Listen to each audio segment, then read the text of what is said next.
Olá, pessoal, começando mais um M, o seu programa de empreendedorismo, marketing, entretenimento. E hoje, meus amigos da bancada, André Acioli, Márcio Escudeiro, temos um outro reincidente amigaço nosso, que já esteve aqui recentemente no programa.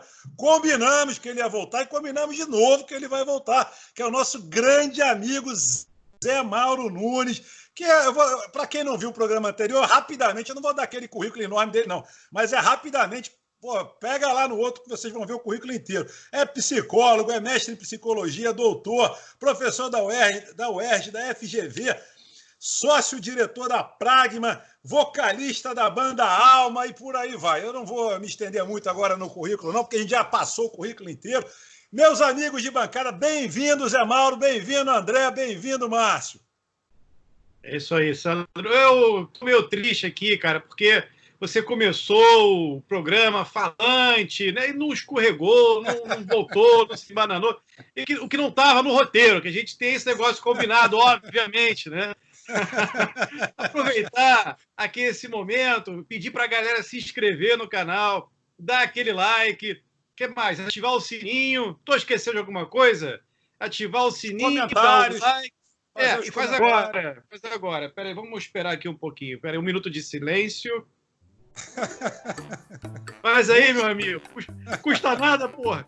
Ô, meu amigo André Acioli, como é que vai? Tudo tranquilo por aí? Tudo bem, meu amigo, desfrutando dessa maravilhosa paisagem. Olha que coisa bonita. Sensacional. E com a expectativa altíssima hoje, porque a gente vai conversar com o nosso querido José Mauro, sobre um assunto sobre o qual a gente não falou nada no encontro passado. E eu acho que a gente pode até repensar o nosso marketing de quarentena. O que você acha, Sandrão? Hoje é neuromarketing de quarentena. Mudamos até o nosso título, inclusive, hoje do programa, porque falaremos exclusivamente, André, de neuromarketing da quarentena. Ou seja, nada melhor, né, do que o nosso amigo Zé Mauro Nunes. Bem-vindo, Zé. Ô, Sandro, muito obrigado, prazer estar aqui com vocês do M novamente, mandando um abraço grande para o Márcio Escudeiro, para o André Acioli, prazer estar aqui conversando com vocês e com toda a audiência do M. Nossa. Prazerzão enorme. Pô, legal, Zé. Vamos começar pelo princípio. Vou deixar, o André tá com a cara, assim, tá com semblante, que eu vou deixar até a primeira pergunta para você, André. Obrigado. Vou deixar você começar, que você tá hoje eufórico. Essa é uma honra, né? Eu acho que tudo que a gente conversa, eu acho que a gente tem que começar realmente pelo princípio, pelo que é básico, né? Então, apesar do Sandro ser uma fera nisso, apesar do Márcio ser um profundo conhecedor também de neuromarketing, vamos deixar a primeira pergunta bem simples. Zé, que diabo é isso de neuromarketing, meu irmão? O que é isso? Pois é, o neuromarketing, André, essa pergunta é ótima de você falar. Em realidade, neuromarketing ou neurociência, as neurociências aplicadas ao consumo. O que significa isso? Significa você utilizar técnicas, ferramentas e teorias oriundas do que a gente chama da neurociência cognitiva para você entender e fazer pesquisa e compreender como é que o cérebro humano funciona em situações de compra, aquisição de produtos, consumo, dissonância cognitiva. Então, basicamente, você pegar o campo de técnicas e teorias da neurociência cognitiva e aplicar ao âmbito do marketing. Isso seria neuromarketing. Legal. Posso só complementar? Lógico. Então, tem alguma diferença entre o neuromarketing e o marketing sensorial? Em realidade, o marketing sensorial ele é uma área de aplicação, uma das áreas de aplicação do neuromarketing.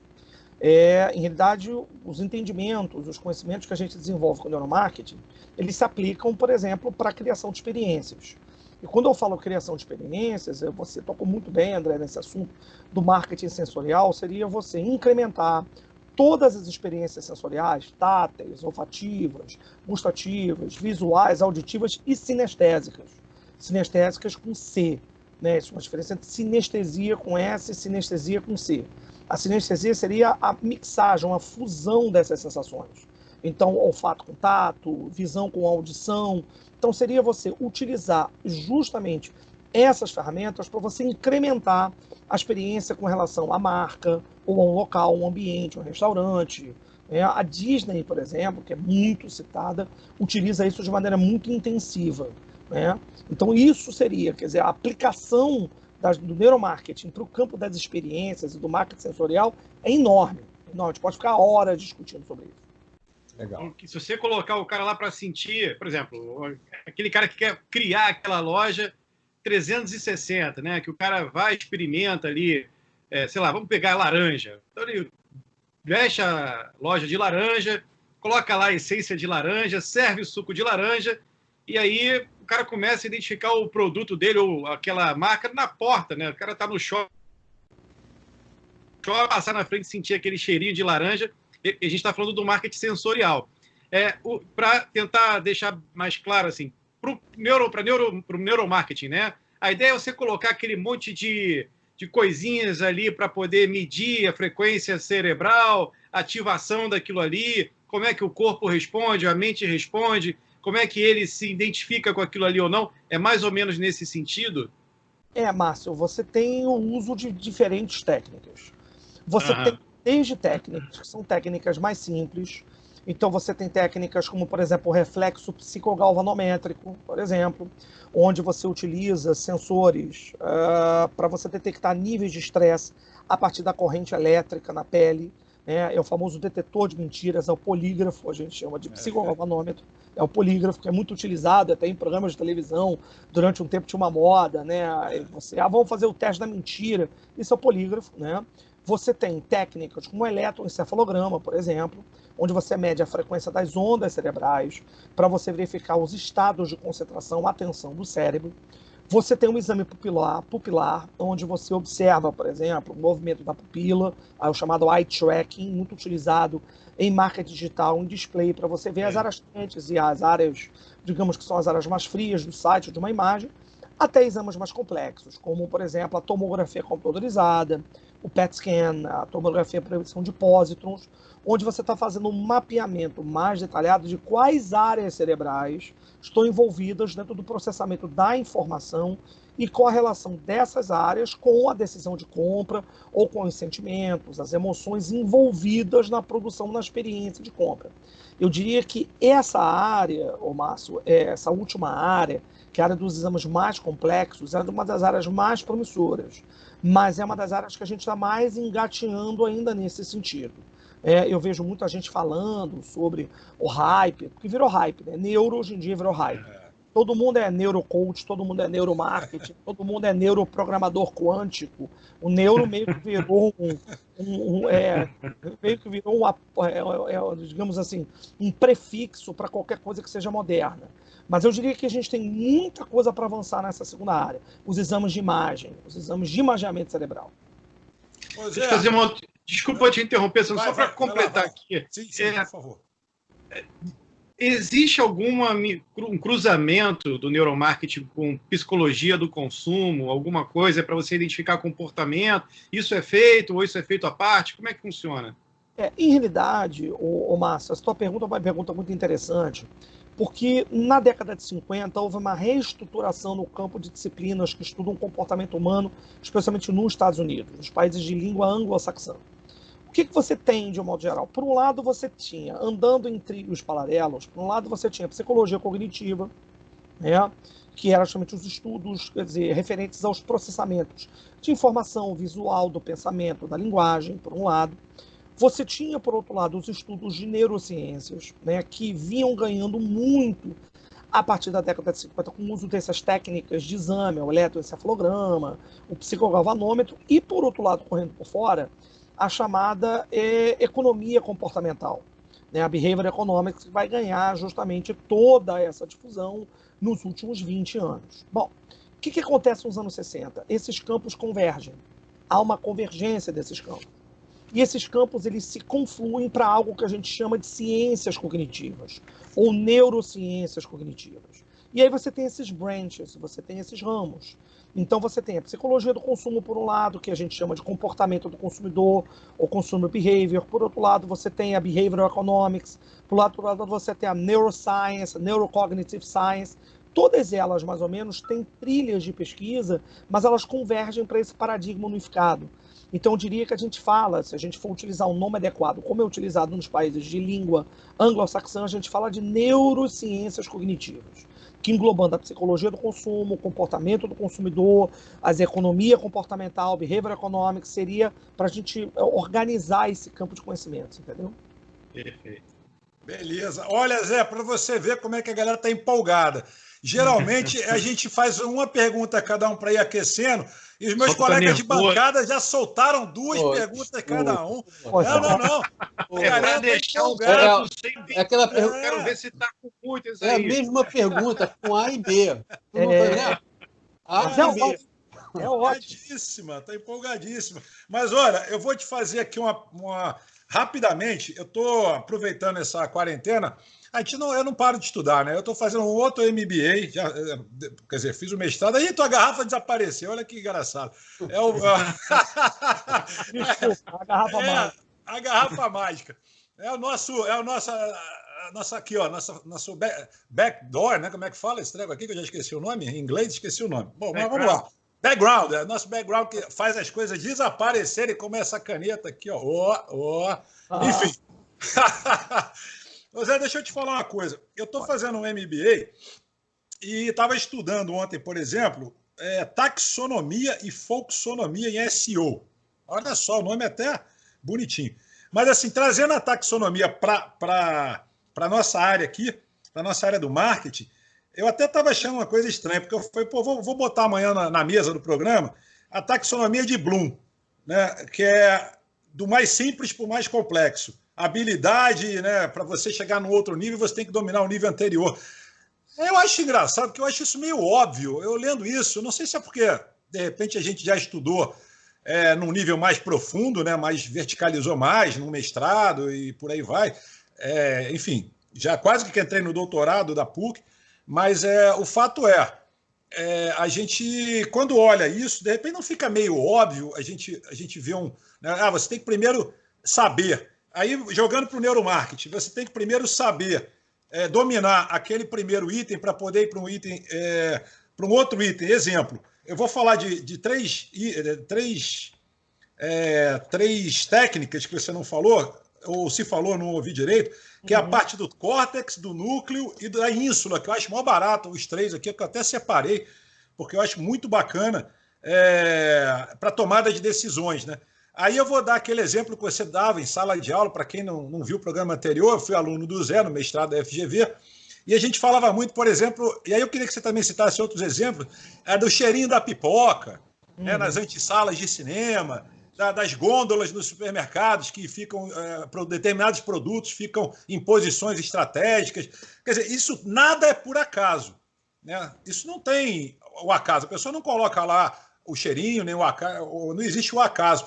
Você pode dar, assim, exemplificar e me ajudar, porque eu sei que a taxonomia de Bloom, já tinha escutado esse termo bastante vezes e tal, mas eu achei um pouco, digamos assim, um pouco mesmo do óbvio, né? Se você não dominar o número 1, você vai passar para o número 2, número 3, quer dizer, você tem que dominar as partes. Eu não sei se isso é uma didática, ou é chover no molhado, mas é só para uma pergunta de aluno para professor mesmo.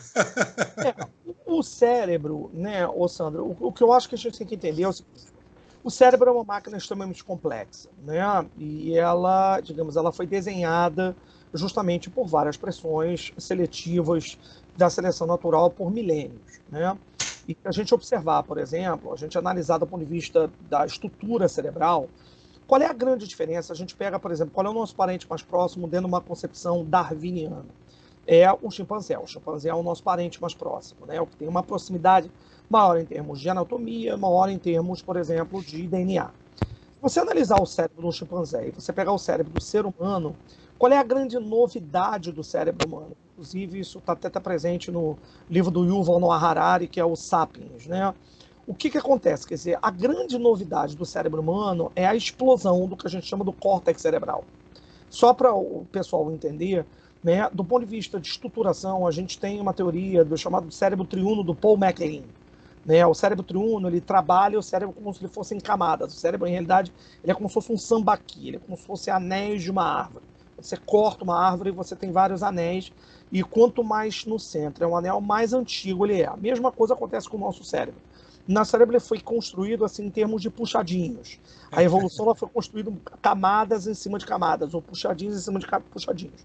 Então, no primeiro centro, você tem um cérebro que a gente chama de reptiliano, ou chamado arqueocórtex, que ele é responsável por toda a regulação da nossa estrutura biológica, da nossa estrutura de respiração, troca celular, batimento cardíaco, que em realidade não precisa de controle consciente. Quer dizer, você não vai ordenar, por exemplo, respira, pisca o olho, isso não existe. Quer dizer, esse sistema regula toda a nossa parte de homeostase.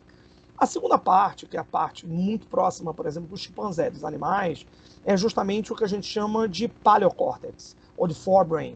Né? O paleocórtex a gente chamaria, por exemplo, do lobo límbico, do sistema límbico. Né? Esse sistema límbico ele seria responsável pelo controle das emoções. Então, essas estruturas que você citou aí, a ínsula, por exemplo, o giro do cíngulo, o tálamo, o hipotálamo, eles estão localizados no meio do cérebro. Né? Como se eles são responsáveis pela regulação das nossas emoções, das nossas reações emocionais e dos nossos instintos. Não é à toa que utiliza-se muito a expressão de que você foi sequestrado pela amígdala, né? Quando um indivíduo ele tem um dia de fúria. Né? Então, o dia de fúria do Michael Douglas, a vontade que você tem de pegar uma arma e sair fuzilando todo mundo, você sofreu um sequestro da ínsula. A ínsula é uma estrutura do tamanho do mervilha localizada no lobo límbico, que é responsável pelas reações, por exemplo, de ira, de raiva. Né? E o grande barato da evolução do cérebro humano, por exemplo, é o crescimento da camada superior, que a gente chama de neocórtex ou córtex cerebral. Qual é a grande característica do córtex cerebral? Para você ter uma ideia, quer dizer, se você comparar o cérebro do chimpanzé com o cérebro do sapiens, você teve uma explosão tão grande de área disso que a caixa craniana nossa não teve como conter. E aí a maneira que a evolução encontrou para caber isso foi justamente dobrar o cérebro. Por isso que o cérebro é todo preguiado, ele é cheio de dobras, porque ele não consegue, né, o volume de tecido cerebral não encaixa, ele não consegue se encaixar naquele volume. Então ele foi preguiado nisso aí. Essa área do neocórtex é responsável por uma série de funções cognitivas importantíssimas. Então, a linguagem, o pensamento, a integração, por exemplo, das informações visuais, né? E essa área, por exemplo, nossa, que é a pré-frontal, que é o chamado filé mignon do cérebro, que é responsável pelo controle das ações, pela tomada de decisão. Bom, qual é o grande barato disso? Quer dizer, além dessa questão que você tem da explosão evolutiva do cérebro, você tomou outra questão que foi descoberta, quer dizer, de maneira muito interessante, por um neurocientista português, que, aliás, eu recomendo muito que todo mundo que esteja assistindo leia o livro dele, que é o Antônio Damasio. O Antônio Damasio tem um livro chamado O Erro de Descartes. E nesse livro, O Erro de Descartes, o que o Antônio Damasio faz? Ele brinca, ele dizendo que o Descartes errou porque, em realidade, emoção e razão convivem na nossa caixa craniana, de maneira muito mais íntima do que a gente possa imaginar. E como é que eles convivem de maneira muito íntima? Os circuitos cerebrais responsáveis pela área pré-frontal, que regulam, por exemplo, a tomada de decisão, que regulam o planejamento de ação e que regulam, por exemplo, a moralidade, isso é muito interessante, a moralidade, elas têm uma íntima relação em termos de conexão neural com o sistema límbico. Então é como se elas funcionassem, Sandra, como um freio. Então elas funcionam como se fosse um freio de arrumação. Então é muito comum, putz, a vontade que eu tenho de matar o fulano. Mas eu falo isso na palavra, mas eu não parto para o ato, por quê? Porque as mais áreas pré-frontais, os meus neurônios pré-frontais regulam, impedem você dessa ação. Então, eu diria que um dos grandes ganhos evolutivos da nossa espécie, isso inclusive é discutido pelo Steven Pinker, no livro dele, é um neurocientista americano muito famoso, ele fala que uma das grandes ganhos da evolução foi o controle da violência e da agressividade humana. O que fez com que a gente entrasse em sociedade foi o controle da agressividade. Então a gente consegue refrear isso e a gente consegue conviver em sociedade, criar um sistema de justiça, criar um sistema moral, por exemplo, que impede a gente de sair se estapeando ou matando um ou outras pessoas. Claro que eventualmente a gente tem um sequestro de amígdala e todo mundo tem o seu dia de Michael Douglas e a gente espera que a gente não esteja próximo. Então essa é a primeira coisa que eu acho importante. Não sei se você quer adicionar uma pergunta que eu tenho mais para acrescentar. Perguntar se a internet conseguiu bloquear esse sistema de controle da fúria, porque parece que quando as pessoas estão na frente do computador, elas ficam com esse negócio meio bloqueados, sem efeito. Não sei se há algum tipo de relação com relação a isso, porque se você reparar, ficou esquisito o negócio. Parece que online as pessoas têm um bloqueio desse sistema. Mas eu vou te fazer uma outra pergunta dentro disso. Se é que a gente pode interpretar dessa forma, com essa evolução, quer dizer, a gente partiu de um princípio que a gente tinha algumas necessidades, né? E essa era uma coisa que vem passando, a gente tinha necessidade de comer, de beber, e, enfim, por isso fomos caçar, saímos das nossas caverninhas, né? Porque não dava para ficar lá, começamos a plantar, enfim, vieram necessidades novas. E a gente sabe que hoje o consumo ele é baseado muito mais numa vontade, num desejo, do que numa necessidade. Essa mudança, a gente consegue... Teve algum estudo sobre essa evolução, como é que isso começou a acontecer? Tem a ver com esse desenvolvimento do cérebro, aproveitando aí essa tua grande explanação, como eu diria, me fugiu a palavra, meu amigo André. Então, aproveitando esse teu grande discurso, sei lá, como é que a gente tem algum estudo em relação a isso? Em realidade isso tem a ver, e uma outra grande característica, outro grande milagre que o Harari fala no livro dele, do Sapiens, que eu recomendo muito. Ele diz a seguinte coisa: qual é o grande ganho da humanidade? Qual é a grande vantagem competitiva da humanidade? Isso é muito interessante. Ele fala: é a fofoca. É a fofoca. Você sabe que a tiazinha do Zap hoje está em moda também, né? Pois é, ele vai dizer a fofoca. Aí ele vai dizer, por que a fofoca não salvou? Porque a fofoca, quando ele fala da fofoca, é a linguagem. É a capacidade que a linguagem tem de criar realidades compartilhadas. Então, o que acontece? Quer dizer, a grande característica da evolução da espécie humana é que a gente cria mundos no nosso cérebro. O nosso cérebro, Márcio, ele é um grande criador de realidades. Né? Como diria o Kant, né? O Kant fala que o real é incognoscível. Então, o real é uma criação nossa da psique. Se você pegar o William Gibson, que é um autor famoso de cyberpunk, ele tem aquela expressão famosa que ele vai dizer assim: o cérebro é um alucinador online. Então, ele é um alucinador online, não um produtor de alucinações. Você não precisa usar LSD. O teu cérebro já alucina a realidade. Isso é muito explorado, por exemplo, no Matrix, por exemplo. Quando você pega a trilogia Matrix, você vê isso de forma muito clara, que é uma coisa que, aliás, a religião budista falava muito. Né? Então, o tempo todo a nossa realidade ela é produção dos nossos cérebros. A grande questão é que, se o teu cérebro produz uma realidade alucinada, do André, outra, do Sandro, outra, é a minha, outra, como é que a gente se comunica? Aí vem a questão da linguagem. O grande salto evolutivo da espécie humana foi a linguagem. A linguagem é uma produção do nosso cérebro, uma produção cerebral. Ela não é só uma produção do nosso aparelho fonador e auditivo. Ela é uma produção do cérebro. E a linguagem cria narrativas compartilhadas. Essa narrativa compartilhada, a gente tem um nome. A gente chama isso de cultura. Então, a gente fala de cérebros embebidos em cultura. Né? Os cérebros eles não navegam em vácuos. Os cérebros navegam em culturas. E essas culturas criam essas realidades compartilhadas. E, obviamente, quer dizer que cada cultura vai ter uma visão de mundo, ela expressa o seu tempo e ela produz um conjunto de crenças e valores. Atualmente, a gente está vivendo uma situação onde a gente passou, especialmente, quer dizer, devido à sociedade do consumo na década de 50, no pós-guerra, o nível de riqueza, de afluência que é explorado, por exemplo, pelo John Kenneth Galbraith. Aliás, eu estava lendo hoje de manhã um livro dele na década de 60, chamado The Affluent Society, a sociedade afluente. Né? O Galbraith diria o nível de bem-estar material das sociedades ocidentais. Quando eu digo ocidentais, são do hemisfério norte, tá? Então a gente fala de Estados Unidos e Europa. Chegaram a um tal ponto que as pessoas não têm mais necessidade de terem coisas, né?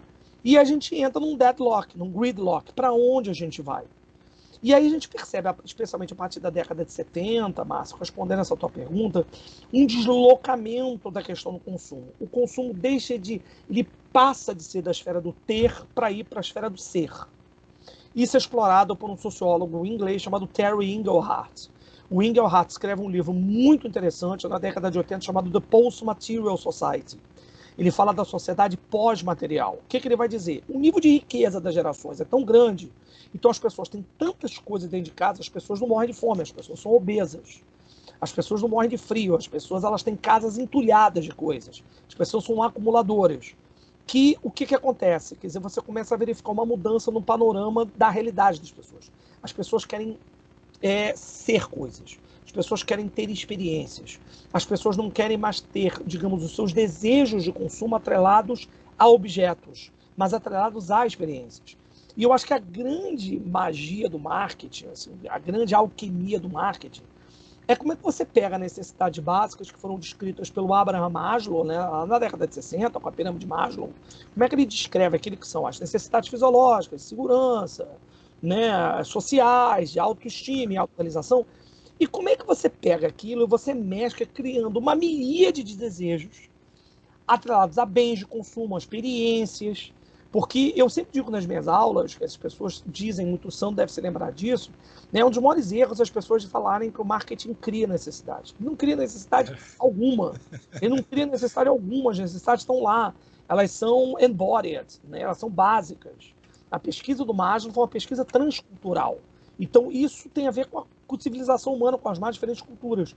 A grande magia do marketing é você acoplar a essas necessidades desejos dos mais variados tipos. Essa é a grande alquimia. E aí, quando a gente começa a discutir o neuromarketing fala justamente dessas necessidades. A grande questão de pesquisa, e me parece que a grande discussão que tem que ser feita, e eu tenho vários debates, né, com relação a pessoas que se dizem neuromarqueteiros, existe isso, né? Tem muita gente que abre canal de YouTube e o cara vira o Mr. M. Hoje eu vou falar porque, porra, a última novidade do neuromarketing, menos. Então tem várias questões em aberto. Uma das questões em aberto, que quem descobrir isso, em realidade, vai ser o pote de ouro no final do arco-íris, como diria a Dorothy no Mágico de Oz, lá em Kansas, né? Você descobriu o pote de ouro no final do arco-íris. É que os cérebros, eles não vivem em vácuos. Os cérebros, eles vivem em corpos e eles vivem na cultura, né? Então, a gente fala justamente, e isso é uma coisa muito interessante, a gente fala da estereocepção e da propriocepção. A estereocepção, já que o André falou da questão da estimulação sensorial, né, a estereocepção é quando o teu cérebro produz a realidade externa a partir de estímulos externos. Mas é preciso que a gente entenda que nós temos um monte de estímulos sensoriais dentro dos nossos corpos, né, a chamada propriocepção. Então, quer dizer, o nosso cérebro não inventa apenas a realidade externa, ela inventa também uma percepção do nosso corpo. E isso é um fato muito interessante quando você pega pessoas que desafortunadamente perdem um membro, uma perna, um braço, e as pessoas têm a síndrome da ilusão do membro fantasma, que aliás é ótima para você inserir a prótese. Então eu costumo dizer que o teu iOS, o teu Android, ele não atualizou. Então você perde o membro, mas você não atualizou. Então o teu cérebro, ele funciona como se aquele membro tivesse presente ainda. A gente chama isso de propriocepção, né? A gente chama isso justamente de senciência. Senciência é a imagem que o teu cérebro produz acerca do seu corpo. Isso é muito importante, quer dizer, quando a gente discute neuromarketing. E que é como se, e o corpo é silencioso, né? A realidade externa é barulhenta, ela é noisy, ela é fuzzy, ela nos atrai, mas o nosso corpo, ele é mais silencioso. Mas ele é fundamental, né, André, diante da na produção dos chamados estados emocionais. Porque a nossa emoção, ela é muito ancorada no nosso corpo. E eu acho que a grande contribuição que o neuromarketing traz para o campo do marketing é inverter a pauta. Porque durante décadas, séculos, a gente foi acostumado com aquela concepção do homo econômicos, né? De que o Adam Smith legou, né? Que, aliás, o Jeremy Bentham trouxe isso lá no século XVII com o ditarismo britânico, de que, putz, o ser humano é um ser racional, ele maximiza valor, que o Adam Smith lindamente discute isso na teoria de sentimentos morais, né? Que a gente maximiza utilidade. O que o neuromarketing fala, ele inverte a pauta, ele vai dizer, no princípio, meus amigos, não é a razão, no princípio é a emoção. Então a gente tem um impacto emocional, essa emoção ela gera uma motivação de compra, a gente compra e depois cria uma razão para justificar o rolo que a gente se meteu. Isso. Exatamente isso. A minha pergunta é isso aí, Zé. A minha pergunta é dividida em duas partes, e aí eu vou me basear, por favor, eu fiz uma palestra sobre neuromarketing já tem mais de 5 anos, então muita coisa que eu falar aqui pode estar completamente defasada. Mas eu me lembro, se eu não me engano, na ocasião, eu usei, até um autor brasileiro que eu usei na ocasião foi o Pedro de Camargo, que me deu uma base para... Nosso colega de fundação. Né? E ele dizia o seguinte, ele dizia que todas as decisões de consumo, elas acontecem quase que de uma forma inconsciente, né? Eu diria que a sua decisão ela nunca é racional. Você racionaliza depois uma decisão emocional que você realmente teve, exatamente o que você falou. Uhum. Então, nesse aspecto, e ele coloca razoavelmente bem isso no livro dele, de pouco valem as pesquisas que a gente tem. Porque a pesquisa, de um modo geral, a tradicional, ela pergunta para você, você responde com base na sua racionalidade. Então, a minha pergunta vai ser em A e B, beleza? A primeira, o neuromarketing vai matar os institutos tradicionais de pesquisa? B. E a discussão ética sobre neuromarketing, como é que fica? Uma vez que ele estimula você ou entende o teu lado inconsciente para o consumo e trabalha as ferramentas externas para que você inconscientemente adote a postura que ele deseja. Manda ver. Deixa eu botar só uma pimentinha nisso aí, rapidamente, porque eu me lembro que quando em sala de aula, estando em sala de aula também, há 10 anos, 11 anos atrás, 10 anos atrás, o Zé, ele falou o seguinte, que era muito importante a gente ter, ele citou ainda há pouco o Antônio Damasio, a gente ter na cabeça os marcadores somáticos, que deve ser exatamente isso que a gente deve estar conversando com relação à compra e arrependimento, com relação à punição, à sensação de êxtase depois de arrependimento ou não, enfim. Eu me lembro que você falou de marcadores somáticos, eu separei aqui, não consegui falar antes, porque os amigos estão em polvorosa, mas eu consigo encaixar na pergunta do... Fica atravessando a minha pergunta aí, rapaz. Não atravessei não, estou somando a pergunta. Cara é uma figura. Vamos lá, vai lá. É tanta coisa nova, né? Muita coisa, Zé. Deixa eu falar uma coisa em primeiro lugar, né? O André, corretíssimo, Pedro Camargo, nosso colega de fundação, né? É preciso que a gente entenda a seguinte coisa, quando a gente fala, quer dizer, que a decisão de compra é inconsciente, né, significa o quê? Quer dizer, ela não está sob o controle da nossa consciência, então ela está num pano de fundo emocional. Eu diria que o nosso cérebro, a nossa vida, ela ocorre num palco, né? A vida é um teatro, mas o pano de fundo, digamos, as pessoas que dão suporte a tudo ali, são as nossas emoções e são a nossa própria percepção, a nossa senciência. O Sandro fala de uma coisa, né, que o Damasio lindamente discute isso, que são os marcadores somáticos, que é a chamada hipótese do marcador somático. Em psicologia, a gente faz uma distinção entre o que a gente chama de emoção e sentimento, que eu acho que é muito importante para a gente entender a pergunta do André e entender o que você, Sandro, está trazendo. Né? Emoção é uma coisa, sentimento é outra coisa, elas são relacionadas. Né? A emoção é um aspecto bruto, é um aspecto fisiológico de uma situação, um evento, um objeto que você enfrenta no mundo. E o sentimento é o relato verbal, ou a descrição verbal que você utiliza para falar sobre aquilo. É o colorido que você utiliza. Então, eu sempre uso um exemplo na sala de aula, né, da pessoa que se apaixona pela primeira vez. Então, você lá é adolescente, pré-púber, você está entrando no adolescente, você está numa festa, e aí você vê a menina da sua vida, e aí você fica desesperado com aquela menina. E aí você vai falar com aquela menina. E aí você tem uma série de sensações fisiológicas. Tua perna treme, você gagueja, tua mão sua, teu coração bate mais forte, etc. Todas essas reações fisiológicas, elas são involuntárias, elas são inconscientes. Você não tem controle. Você vira e fala assim, olha, bate coração, sua braço, sua mão. Não, você não controla. Né? Isso a gente chama da emoção. Né? Ela está vinculada a um objeto, um evento, a uma situação. E aí você sai, você conversa com a menina, você pega o telefone dela, etc. Você volta para casa e você fica dias pensando naquilo. Até que o seu pai ou a sua mãe, uma pessoa mais próxima, chega para você e fala assim, o que está acontecendo? E aí você descreve esse conjunto de sensações e a pessoa vira para você e fala assim, você está apaixonada. Ela deu um rótulo verbal.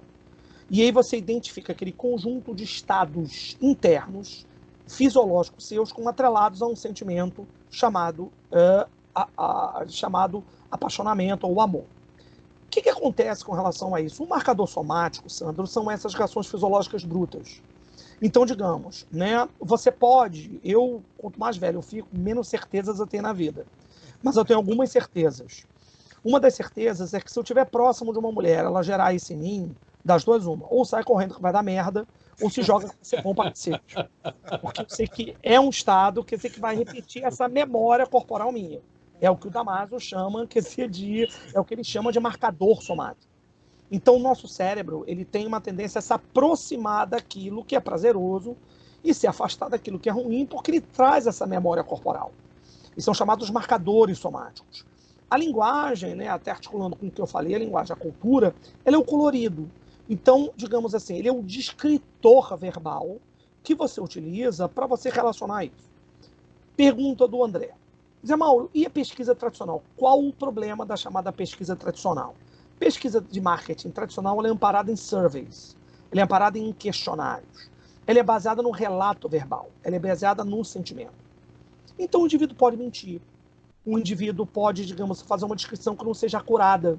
Isso pode acontecer, né? Então o neuromarketing ele fala, por exemplo, isso. Você pode, quem nunca passou numa situação de você conhecer, por exemplo, a sua sogra, então a sua sogra oferecer um jantar para você e você não gostar da comida e você comer, e você dizer assim, adorei.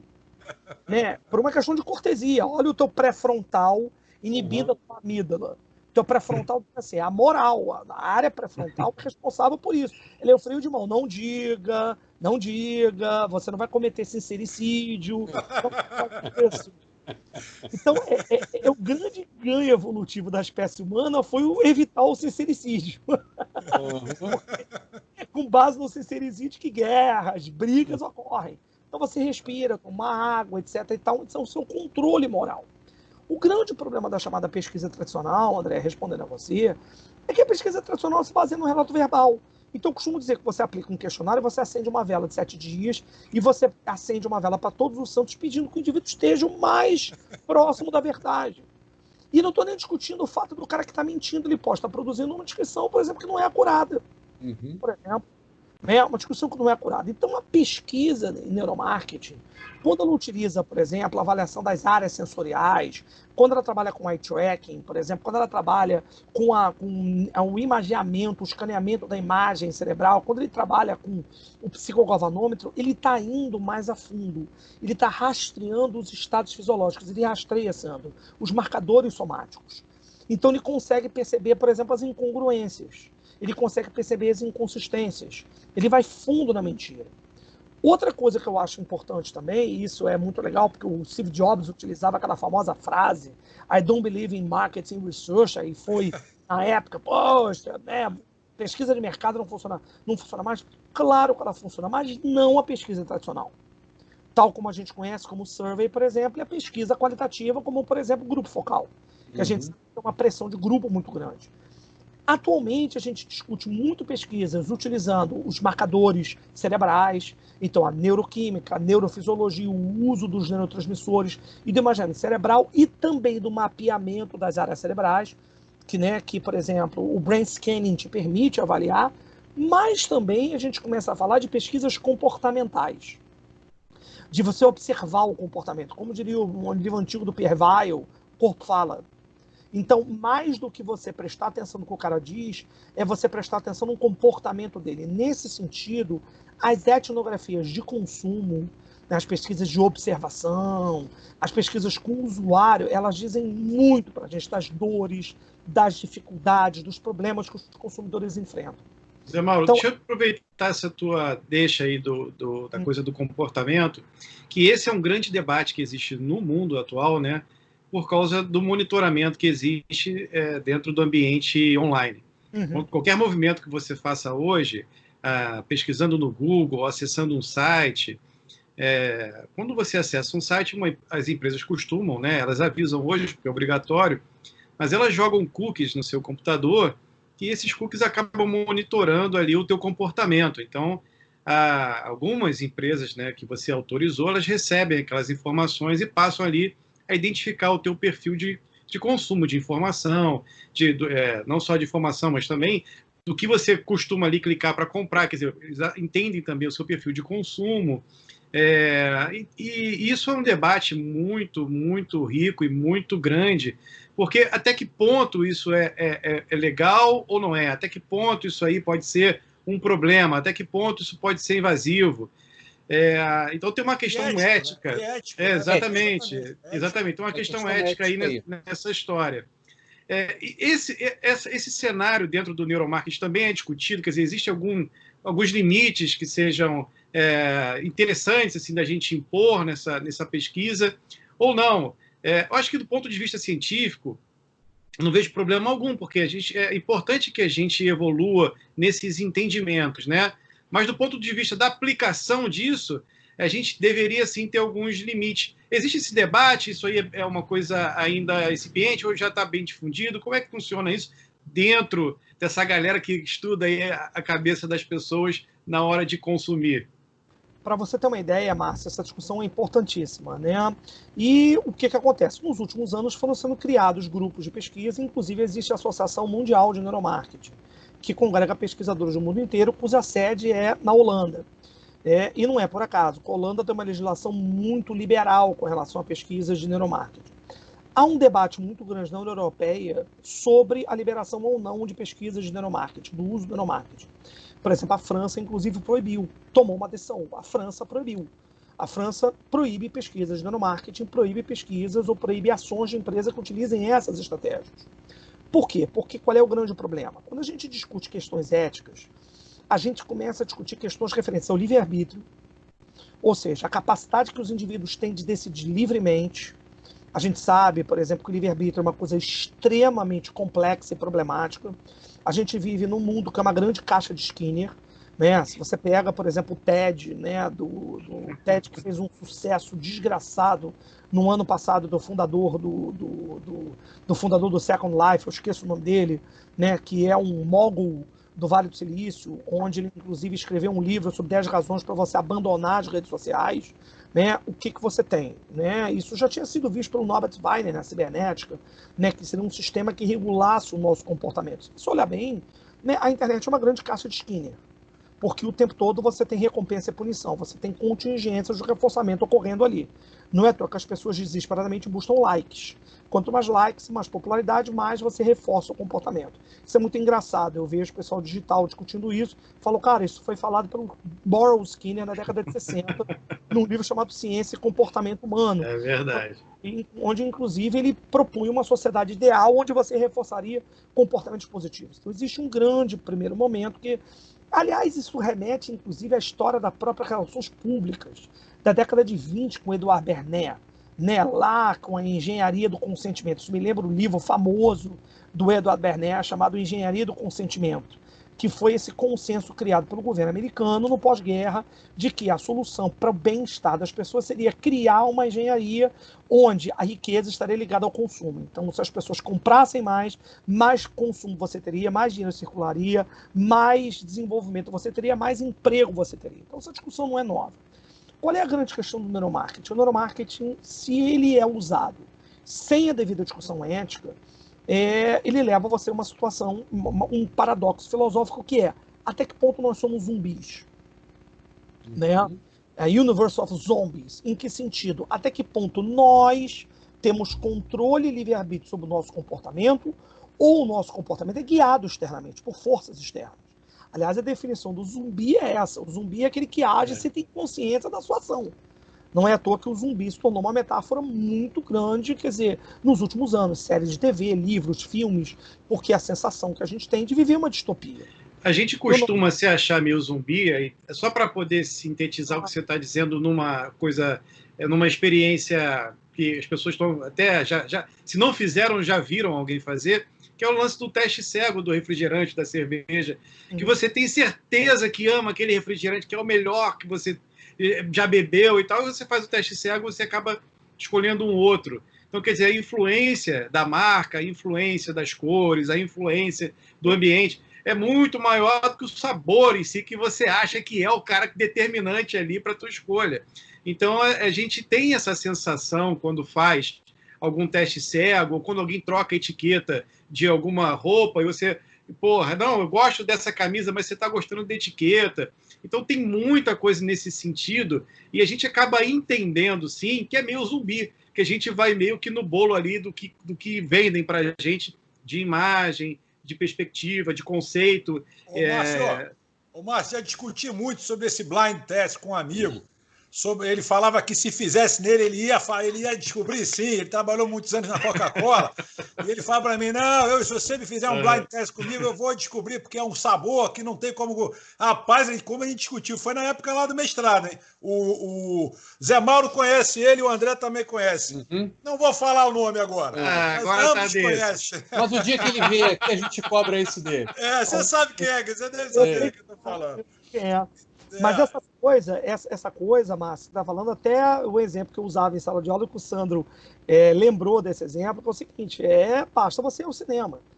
Você vai no cinema, né, e quando você chega na Bomboniere, aquele cheiro de pipoca é insuportavelmente delicioso. Delicioso, quer dizer, é unbearable. Pra quem não sabe, é fake na maioria das vezes. É a essência de pipoca que eles usam.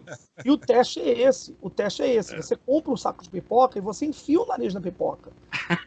Você não tem cheiro. Aí você olha para a pipoca e vai dizer, mas ela não tem cheiro. Da onde está esse cheiro de pipoca? Essências, são fragrâncias. Você tem empresas, por exemplo, eu dava muita aula em Alphaville, São Paulo nós temos muitas empresas de fragrância, e eu tinha um grande aluno meu, que ele era um dos executivos dessas empresas, e eu ia jantar na casa dele, a família dele é muito minha amiga, ele dizia assim, você quer tomar sorvete de quê? Eu falei, você tem sorvete de quê? O que você quiser. Então ele pegava uma base de creme, ele tinha um conjunto de essências, e ele misturava. Então podia ter sorvete de pistache, goiaba, tendo base creme. Mostra, primeiro, como o nosso cérebro é um alucinador online, e segunda coisa, como a gente, perigosamente, a gente é zumbi, porque a gente é guiado por isso. Nós somos guiados por isso. A discussão ética, em primeiro lugar, retomando a discussão do André, é que é o seguinte, para você fazer pesquisa de neuromarketing, você faz pesquisa com o ser humano. Então você tem que seguir uma série de protocolos de bioética e biossegurança. Essa é uma grande discussão. Eu vejo muita gente aí no YouTube se dizendo neuromaster coach marqueteiro, e o cara faz pesquisa e não segue protocolo, o cara não tem formação, não tem bioética, o cara não faz disclosure, não faz uma série de coisas. Então isso é um grande perigo para pessoas, por exemplo, que não têm formação adequada nisso. Então você tem que ter respeito com a pessoa humana, você não pode submeter um indivíduo ao sofrimento, mas essa discussão ética, inclusive, é levantada por um texto que eu discuto no mestrado, André, que é um texto do Dan Ariely. Dan Ariely é um economista comportamental famoso, autor chamado Previsivelmente Irracional. Muito legal, adoro. Isso, que ele tem um texto chamado The Hopes and Hypes. The Hopes and Hypes of Neuromarketing.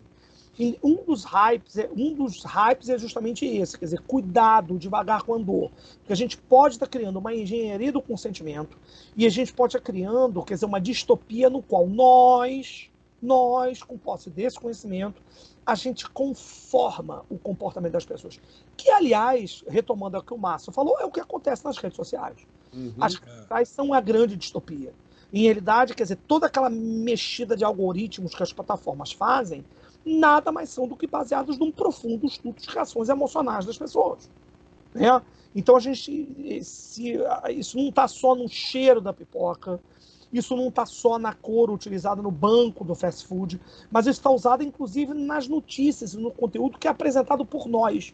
Eu diria que isso é uma das aplicações mais violentas hoje no neuromarketing, no uso de produção de informação, de criação de consensos, de fake news. Isso é a grande discussão, que é a discussão da privacidade e da informação apresentada de forma adequada. Legal. Zé, deixa eu dar uma parada aqui para a gente tomar água. Rapidamente, atender aqui a audiência. É o momento audiência. A gente tem um momento Forrest Gump. Ô, Márcio, hoje teremos um momento Forrest Gump. Vamos tentar, né, cara? Vamos tentar. Não posso garantir nada. Segura seu momento Forrest Gump aí, que eu vou no momento audiência. Então, aqui, ó, mandaram aqui pra gente. Esse foi que eu pensei. A Lufthansa pretende oferecer testes para o novo coronavírus para seus passageiros. Centros são montados para que os clientes se submetam ao diagnóstico. Outro aqui, agora sim, Carlos Augusto. Aí ele bota aqui uma foto do Che Guevara. Aí coloca, matava gays, matava cães, baniu músicas, odiava negros, queimou livros. Hoje é lembrado como símbolo de luta, esperança e liberdade. Eita, nós. O hype está meio forte, tá politicamente forte. Mas vamos lá. Tem uma notícia boa também aqui. Quer dizer, boa, eu não sei até que ponto, mas é uma notícia diferente. O WhatsApp começou a permitir receber dinheiro pelo aplicativo, né? Pagamentos e recebimento pelo aplicativo. E o Brasil é o primeiro país que está testando essa novidade. Aqui outro aqui. Luiz, ele manda, sabe aquela roupa branca que você usou no Réveillon para atrair paz e prosperidade em 2020? Pode tacar fogo nela.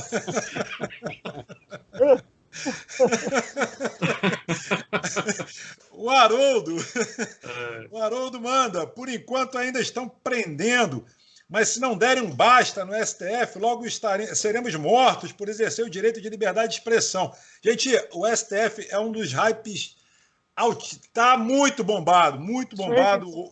Trending top. Trending top total, entendeu? Top 5. Tem aqui outro legal aqui, que tá dando... esse é também engraçado. Deve ser um meme, a Cristina manda pra gente. Método para descobrir se você é corno. Leve sua namorada ou esposa na frente da casa do suspeito e veja se o Wi-Fi conecta. Cara, eu vou falar agora.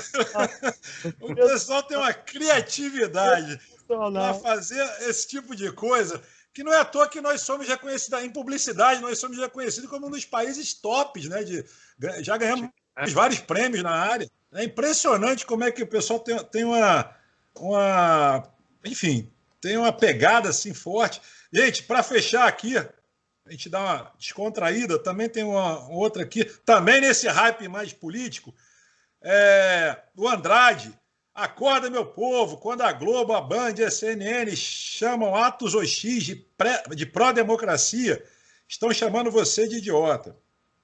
Rapaz, isso aí tá... Pô, STF, liberdade de expressão, enfim, do Rede Globo, né, que vem sendo falado já há trocentos anos aí, desde do Bolsonaro. Desde a época do Brizola. Desde a época do Brizola. Época do Brizola, exatamente. O Brizola brigava com a Globo. Foi o primeiro que pegou essa bandeira forte, né? O Brizola tá aí, é verdade. Gente, agora tem o que eu acho mais importante de todos, que eu sou viciado, assumido. Essa é a pergunta que não quer calar, que o Wagner faz pro programa. Eu vou colocar na mesa para vocês. Eu assumo que eu estou preocupado com isso. Ele coloca aqui o seguinte, que a Sony está lançando o PlayStation 5. E a pergunta é, qual seria o preço do PlayStation 5 no Brasil? Pergunta importantíssima para quem gosta de videogame. Eu adoro. Eu não tenho ideia. E ele fala que vai ser baratinho. Que lá nos Estados Unidos o console vai chegar nas lojas por $500. E ele gostaria de saber quanto que ele acha que vai sair, porque nesse preço de $500, ele acha que o cenário pode se tornar difícil para a Sony lançar seu novo videogame nessa faixa de preço. Uma vez, né, que estamos passando por uma situação delicada. Aí vem a pergunta, dessa forma, o que poderia influenciar a definição desse valor? Aí, uma pergunta interessante para o papo que a gente está falando. Eu vou te dizer uma coisa para você, Sandro. É aquela história da galinha e do ovo, né? Porque ao mesmo tempo que o cara está com menos dinheiro, porque está recebendo, sei lá, 40%, 70% do salário aí, o cara está dentro de casa também, todo dia sem sair, né, cara? Então, assim, o valor do videogame essa hora aumenta, né? Porque né, você está ali sem muita perspectiva, não tem cinema, não tem teatro, não tem aí... Agora já tem, a gente já pode ir para um parque, porque o espaço público em algumas cidades já está liberado. Mas o videogame está com um valor aí agregado hoje que nunca teve na história, né, cara? Eu sou fã, assumo que sou fã, enfim, eu acho que é uma pergunta interessante, porque eu me lembro que quando eu morava em São Paulo, na época era o PlayStation 2, salvou minha vida, gente. Eu estava já no SBT e a minha vida social era muito intensa. E aí eu falei, não, vou parar com tudo, comprei um PS2 e, pô, salvou minha vida, vou te falar, eu gosto mesmo. Meus amigos, e aí? É uma compra de autoindulgência, eu diria. É uma compra de autoindulgência. É uma compra de autoindulgência. É um presente que você dá para você mesmo para evitar o tédio. Monotonia, né?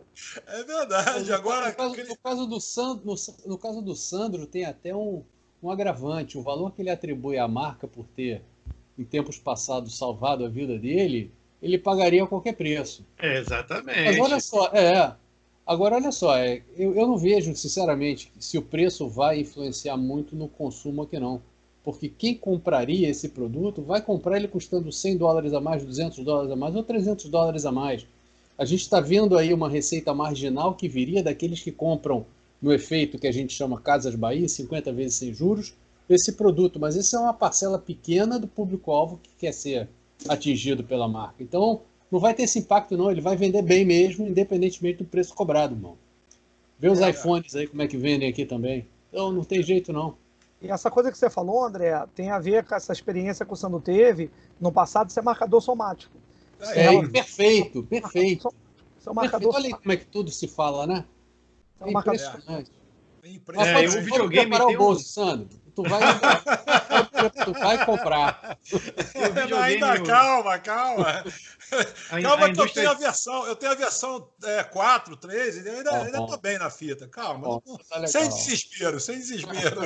Fala, Márcio. A indústria de game vem crescendo absurdamente, né? Assim, ela ultrapassou em 2 vezes já a indústria do cinema como entretenimento, para você ter uma ideia. É um negócio de louco.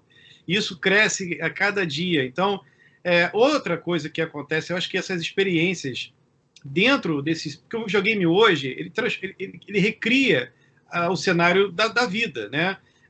Muitos jogos hoje são mundo aberto. Então, lá dentro desses jogos, você tem consumo, você troca de roupa, você compra itens, compra carro, compra moto, você compra boné, você usa óculos. E muitas marcas já estão se aproveitando desse comportamento que você tem dentro desse ambiente virtual para poder já se instalar ali, né, na cabeça da molecada. Porque você imagina, esse moleque que está jogando videogame hoje naquele ambiente virtual, adquirindo aqueles produtos, ele daqui a pouco vai ter poder de compra e vai poder comprar aquilo ali de verdade, vai poder usar aquilo ali. E muitas coisas já estão saindo dos games e virando físicas, né? Então o cara lança ali um produto dentro daquela realidade e o cara depois lança ele no mundo real. Tem vários e vários. A cerveja dos Simpsons, aquela Duff, se eu não me engano, não é Duff? Exatamente. Pô, eu tomei no outro dia, Duff, a cerveja do Homer Simpson. Não achei grandes coisa não, Mas é legal você tomar. Exatamente. Então isso vem acontecendo muito. E acho que a gente volta aí no tema ético, porque normalmente, claro que hoje o videogame ele ultrapassou essa coisa de criança, adolescente. Os adultos, né, dessa nova geração jogam porque jogavam há tempos atrás, quando eram crianças. Então, essa barreira foi meio ultrapassada. Mas deve existir, eu imagino, eu não me aprofundei nisso, mas uma discussão ética até que ponto essa molecada usando esses produtos também não são impactadas por isso, e se isso é legal, se não é, se é ético, se não é, né? Enfim, agora, que é um caminho, o game, hoje, acho que talvez o principal para falar com essa geração mais nova que não senta na frente da TV, eu acho que ali talvez seja aí, se é que existe já, ou não existe, deve existir um estudo em cima desse comportamento, que esse comportamento vai ser cada vez mais natural. Estou me estendendo aqui na pergunta, mas é que ainda tem a realidade virtual mesmo. Esses óculos, esses VRs que as pessoas usam hoje, é uma imersão ainda maior, cara. E a tendência é disso aumentar. Existe algum estudo específico para game, José Mauro? Você sabe se isso é verdadeiro? Assim, no Brasil, por exemplo, eu sei que lá fora tem, mas aqui no Brasil já existe algum movimento nesse sentido? Sim, porque, Márcio, em realidade a gente está falando de compulsão, né? A gente está falando de consumo compulsivo. Né? E o game, ele entra na esfera da adicção, né? Então, a gente fala de comportamentos compulsivos, como, por exemplo, comer demais, beber demais, pornografia, game. A gente, especialmente a Apple, há um tempo atrás, ela orientou que os desenvolvedores de jogos modificassem certas features nos aplicativos jogos de celular, porque vários pais estavam reclamando que os filhos, quem nunca teve filho que estava jogando no seu celular, e os filhos estavam detonando o cartão de crédito dos pais, comprando ferramentas, subir de nível no jogo, etc, etc. Né? Né? E no celular do pai, utilizando o cartão de crédito dele. Então a Apple e a própria Google pressionaram os desenvolvedores no sentido de criarem features sobre isso. Fora outras questões, né, referentes ao comportamento violento, às adicções, né, a distopias dentro do game, né, porque conforme o game vai evoluindo, o sujeito vai tendo isso. Tem vários e vários estudos sobre isso. Agora, eu sempre costumo dizer uma coisa interessante com relação... O nosso assunto não é videogame, mas eu costumo dizer a seguinte coisa. Quando a gente vê, por exemplo, um assassinato desses em massa, as pessoas correm para culpar o videogame. Ah, o uso exacerbado do videogame. A gente tem que tomar muito cuidado com isso, porque não é o videogame que potencializa isso. Quando você vai fazer uma autópsia, uma anamnese, um CSI, né? Porque toda vez que acontece, né, um evento desse tipo, você faz um CSI, você analisa. E aí você percebe que essas pessoas que perpetraram esses crimes foram pessoas que tiveram um background familiar muito complicado, que o game apenas potencializou. Isso acontece, por exemplo, no caso do Columbine, que é muito bem desenvolvido. Tem um livro de um pesquisador americano que foi publicado agora, recentemente, sobre o episódio de Columbine, que foi o primeiro grande, e ele faz uma análise muito detalhada da situação do Dylan Klebold e do outro menino, que inclusive deu origem até aquele filme Precisamos Falar com Kevin, sobre Kevin, onde se discute muito isso. Então a gente tem que tomar muito cuidado para não demonizar. Agora, evidentemente, os games geram compulsão, sim, geram. Se não controlar aí o UX, se você não controlar a experiência do usuário, o garoto vai torrar o seu cartão de crédito, não tem jeito. Ô, Zé, deixa eu te fazer uma pergunta. Há 10 anos atrás, você falou assim com a gente que cada vez mais uma decisão, uma tomada de decisão, você contava com pouca informação, pouco tempo, muito risco. Ia pelo feeling. E aí o feeling ligando diretamente às emoções, aí vem impulso, intuição. Essa afirmação sua, que eu acho, pô, que isso aí mexe legal, a gente fica pensando bastante, refletindo bastante sobre isso. Hoje, com esse boom da internet, talvez a pouca informação não tenha virado talvez um excesso de informação e as pessoas acabam com esse excesso de informação não tendo informação nenhuma, quer dizer, o pouca informação ainda está valendo. Se é que eu me fiz entender? Eu acho que é o seguinte, né? O cérebro humano mantém essa posição, e isso, inclusive, é discutido pelo Daniel Kahneman, ganhador do Prêmio Nobel de Economia em 2002, onde ele escreve aquele famoso livro Pensar Rápido, Pensar Devagar, Rápido e Devagar. Né? A gente vive num ambiente de excesso de informação, mas o nosso cérebro ele não sabe lidar bem com isso. Então, um dos mitos criados dessa geração millennial é de que essa geração é multitarefa. Isso é de um BS absurdo. Isso é um bullshit de altíssima qualidade. Né? Ah, eu consigo... Parece ter papo da minha filha, H da minha filha. Ah, eu escuto outro música. Não existe isso, H da minha filha. Minha filha, às vezes, está estudando, está ouvindo música. Ela fala, não, pai, estou prestando atenção. Não existe isso. Ou você escuta música ou você lê um texto. Né? O que você faz é flutuar rapidamente a sua atenção. Né? Então, o cérebro, você pode bombardear o sujeito com a informação que ele quiser. Ele só vai prestar atenção naquilo que get a grip. E aí isso é muito importante. No mundo onde você vive uma selva de excesso de informação, o neuromarketing entra em que sentido? Por exemplo, o que chama a tua atenção? O que fisga a sua atenção? Então a gente sabe, por exemplo, numa análise de redes sociais, que posts que utilizam palavras hiperbólicas têm mais chance de gerar engajamento do que posts que utilizam palavras menos hiperbólicas. Então, por exemplo, eu estou preocupado, não vai gerar engajamento.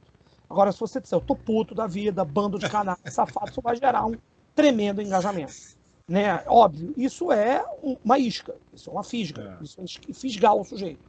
Né? Então, na realidade, no mundo fuzzy, no mundo noisy, o nosso cérebro está o tempo todo procurando aquilo que chama a nossa atenção.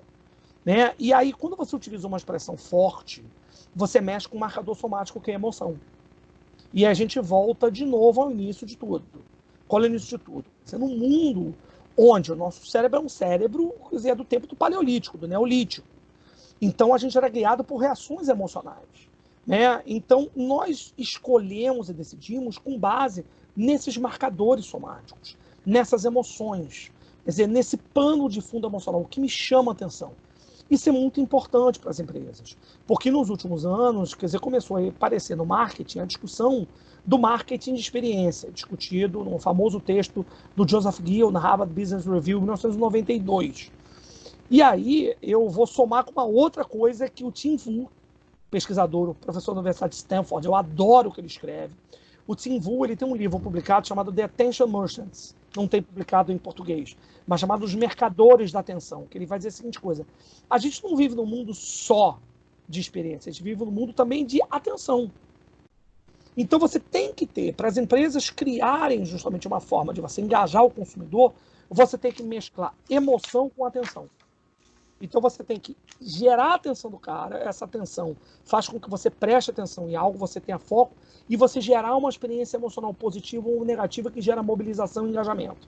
Então a gente vive esse cruzamento. É o que o Tim Wu discute, né, no livro dele do famoso jornal de surgimento da imprensa marrom, né, em Nova York, no início, lá nos anos 20, que o cara começou a imprimir um monte de jornais, ele cobria notícias de morgues, né, de necrotérios, de pessoas que eram mortas, estupradas, e o cara colocava junto um monte de anúncios que ele não pediu autorização das empresas. E o cara conseguiu, em 3 meses, ter a primeira organização exponencial que a gente viu. O cara, em 3 meses, conseguiu soltar a circulação de 1.000 jornais para mais de 25 mil jornais. E os anunciantes disseram: porra, mas o que esse cara fez? E ele batia na porta do anunciante e falou assim: olha só, eu sou o jornal tal, eu imprimi seu anúncio sem autorização, mas eu queria dizer que eu estou falando com 25 mil pessoas. Dá para você me patrocinar? Isso é economia de atenção, isso é lindamente descrito, o caso do que o Tim Wu discute no livro dele. Então é você gerar atenção e engajamento. Eu acho que no mundo fuzzy, né, como o Márcio bem colocou, e o Google, o Facebook exploram isso com maestria, o que chama a atenção das pessoas é o gore, é o escândalo, né, a emoção forte, a repugnância. Basta você ver os comentários aí que você citou, né, Sandro? São comentários de fundo profundamente emocional, profundamente... Ninguém presta atenção em algo morno. O cérebro só presta atenção... A gente não lembra, né, daquela namorada que é boa pessoa. A gente só vai lembrar da pessoa que arruinou a nossa vida e aquela pessoa que é a nossa paixão, que eu fiz desencapado. Normalmente são a mesma pessoa. A gente vê, acompanha isso, né? Do jornalismo. O jornalismo vive de notícia ruim desde sempre, né? Eu acho que isso deve estar ligado muito à nossa questão de sobrevivência, né? Enquanto espécie, esse instinto de sobrevivência que a gente tem, deve ser até um negócio meio primitivo, porque a gente se alimenta desse troço, a gente gosta da notícia escandalosa, gosta da coisa bombástica e acaba consumindo isso, né?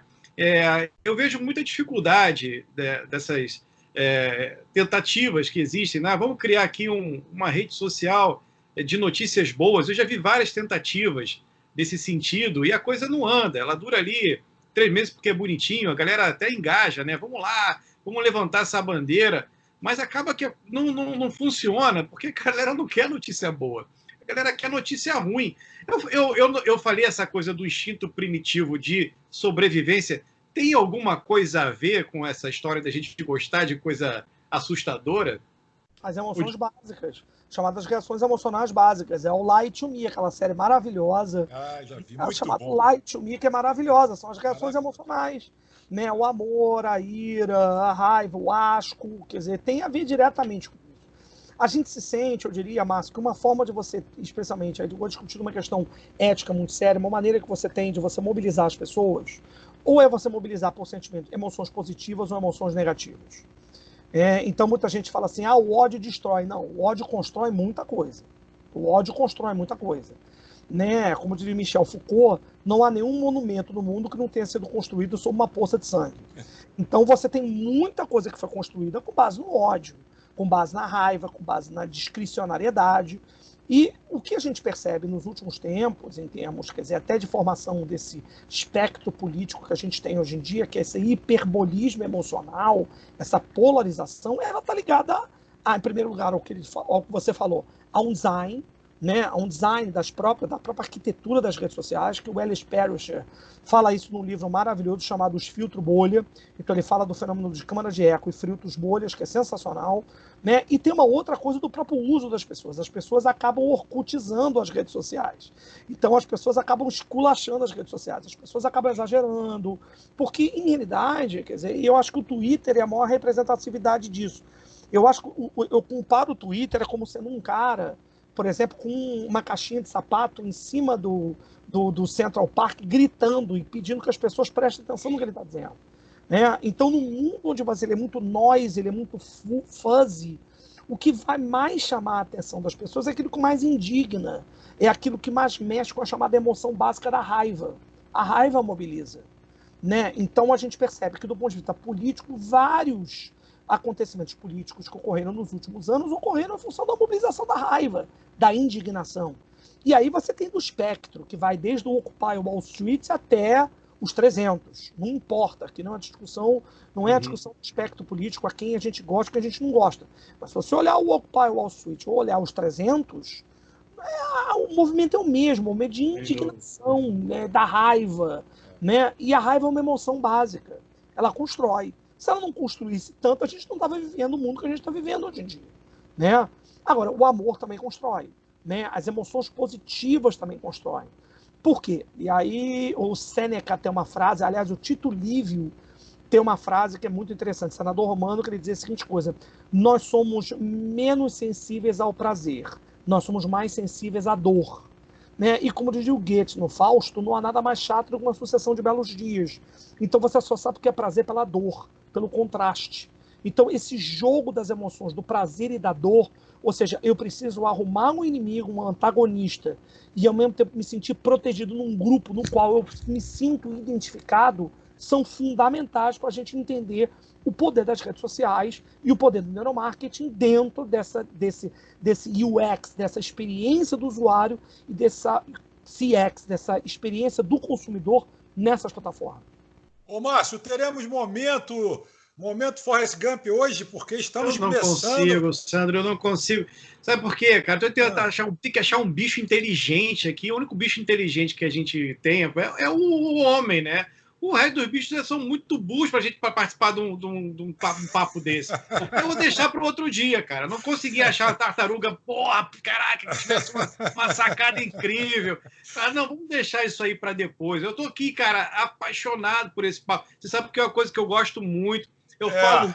Eu aplico muito do que eu entendo, do pouco conhecimento que eu tenho. Então, tá aqui diante do Zé Mauro é um negócio que porra, gente, olha só, cadê o like? Vocês são ridículos.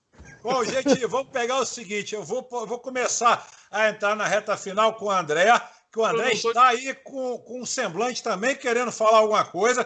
Depois, meu amigo Márcio, por favor, vocês não deem pergunta palestra, que a gente estourou o tempo. E eu sei que vocês adoram fazer pergunta palestra. É o momento. Então, por favor, vamos começar com o André, logicamente sempre convidado por último, e vamos entrar na reta final do M, neuromarketing de quarentena. Ô, meu amigo, eu não estou ouvindo. Não estou ouvindo? Não, eu estou com um problema que a tecnologia tomou conta do meu computador, eu não consigo ouvir ninguém. Eu só escuto a Siri falar comigo. Então seletiva. Aguenta aí, que ele engrana uma quinta, não vai parar de falar. Você viu quando o Zé Mauro falava, ele ouvia tudo. Quando a gente fala, ele não ouve nada. É o seu momento seletivo. É seletivo. A Siri é o seu momento Forrest Gump. É o seu momento... isso. Isso mesmo. Pô, meu amigo, eu nem vou perguntar mais nada, porque eu acho que a gente teria tanta pergunta que seriam 2 ou 3 ou 4 ou 5 outros programas com o mesmo tema. Né? Isso é realmente maravilhoso. Tanto que, se vocês perceberam, nós fizemos poucas perguntas. Verdade. As respostas do Zé Mauro eram respostas tão amplas, tão profundas, que deixaram as nossas perguntas possíveis até em segundo plano, porque a explanação superou-as em tudo. Então, olha só, eu só quero agradecer primeiro esse momento de êxtase que a gente teve aqui, como apaixonados pelo marketing, pelo comportamento do consumidor. É sempre muito bom a gente conversar com alguém que tenha muito mais conhecimento que a gente, para agregar, para informar e principalmente para fazer com que essas pessoas que estão ouvindo a gente, vendo a gente, possam pensar nos seus negócios já com uma profundidade maior para poder atingir o seu consumidor. Então, só agradecer mais uma vez a estar contigo, Zé Mauro. Eu sei que não vão faltar outras oportunidades. Agradecer ao meu amigo Sandrão, meu amigo Márcio pela companhia e a você que está ouvindo, o meu muito obrigado também. É contigo, Márcio. Ele é surdo, tadinho. Ele tá... Tô mal, cara. Tá complicado aqui. É sua hora de falar. É você. Eu vou tentar. Vou tentar falar aqui. Meu computador está dominado pela Siri. Olha só, aquela coisa da Odisseia do Espaço, né? Como é que funciona de verdade. Hã? Do hall. Exatamente, exatamente. Tá ficando perigoso esse mundo. Mas o que eu queria dizer é o seguinte, eu converso muito sobre comportamento do consumo e tal, e gosto muito do assunto neuromarketing. Eu lembro que eu conversava com uma amiga minha, que ela dizia assim, pô, todas as vezes que eu converso com você destrói meu mundinho aqui, porque acabo que fico pensando, caraca, eu não tenho, né, a coisa do livre-arbítrio, não sou eu que escolho nada, né? E era uma coisa interessante, porque as pessoas se colocam nessa posição mesmo de se questionar.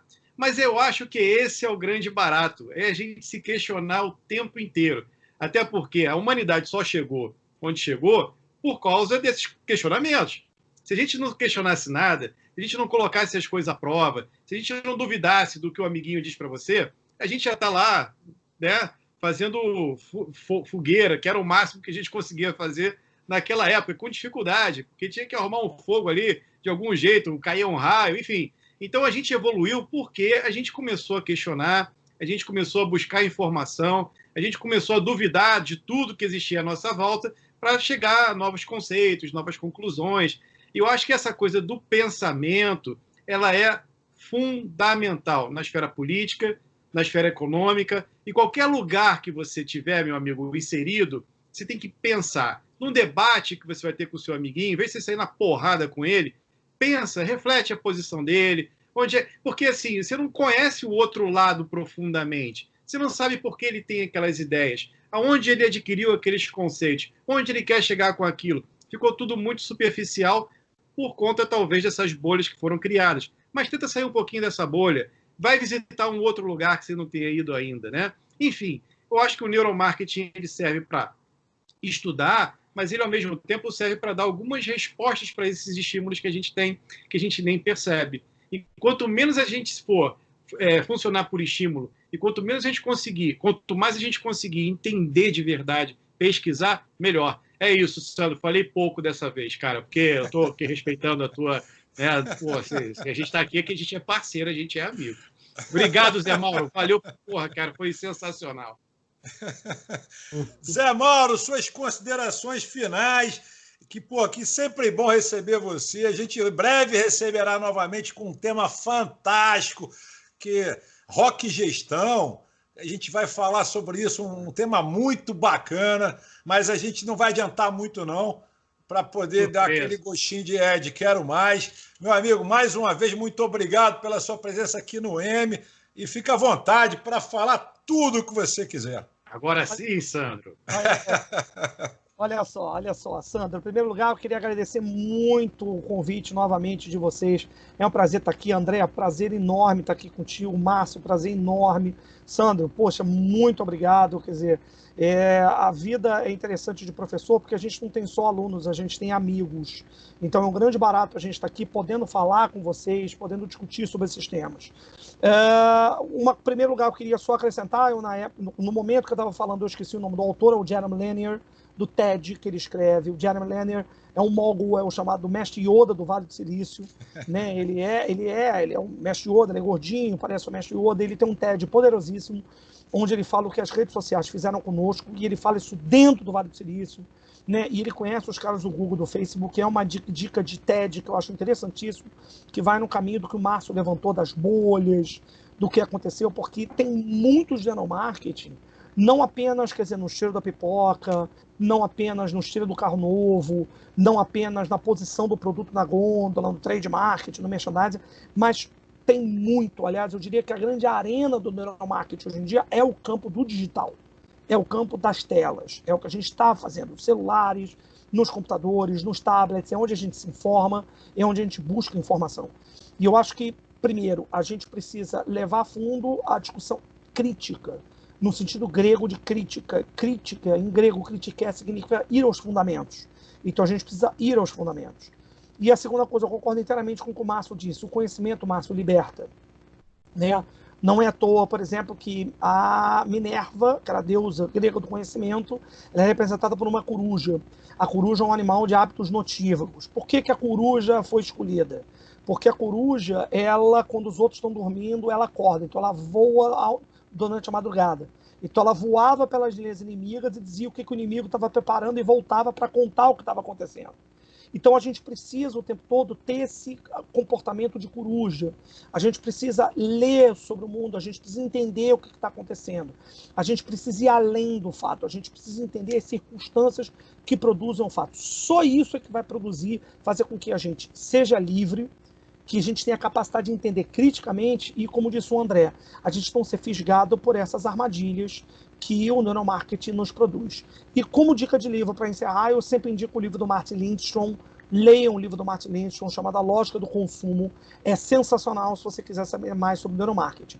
Um abraço grande ao pessoal do M, um prazer enorme, e eu espero revê-los em outras oportunidades. Obrigado, Zé. Obrigado, minha bancada. André Scioli, Márcio Escudeiro. Programaço de hoje. A gente se vê qualquer momento. Valeu, pessoal. Beijos e abraços. Grande abraço para todos. Obrigado. Obrigado.